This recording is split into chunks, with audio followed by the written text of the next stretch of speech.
Organiser cette journée ici n'est pas un simple choix logistique.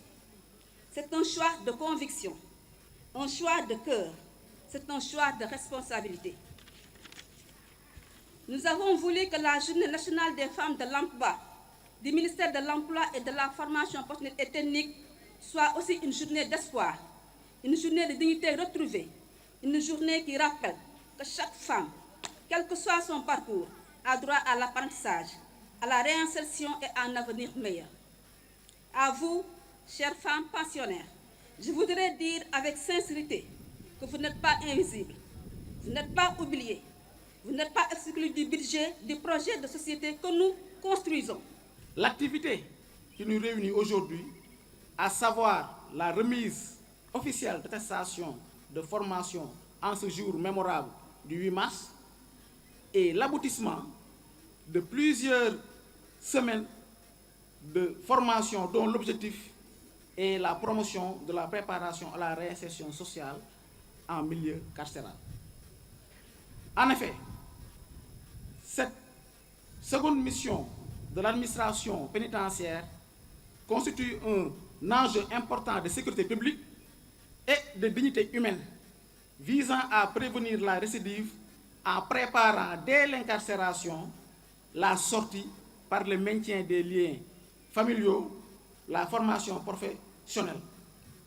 La préparation à la réinsertion sociale doit jouer un rôle crucial dans le processus de socialisation et de réintégration des personnes privées de liberté.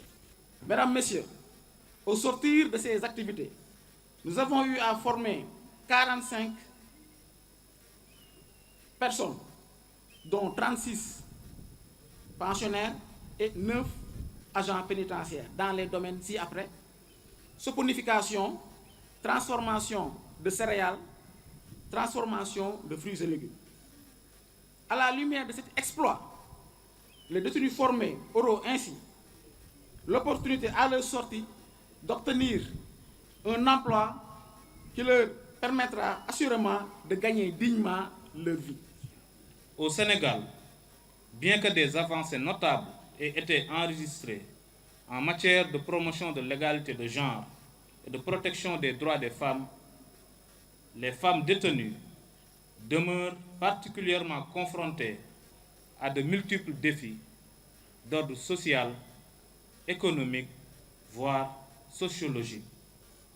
La privation de liberté accentue souvent les inégalités préexistantes, limite l'accès à la formation professionnelle, à l'information et aux opportunités d'insertion socio-économique, tout en fragilisant davantage leur dignité et leur estime de soi. Un tel état de fait justifie le choix de ce lieu, qui n'est pas le fruit du hasard. Il est un message fort, un message d'inclusion, de justice sociale, d'humanité et d'espoir. Car la République ne doit oublier aucune de ses filles et la formation professionnelle et technique ne doit exclure aucune femme.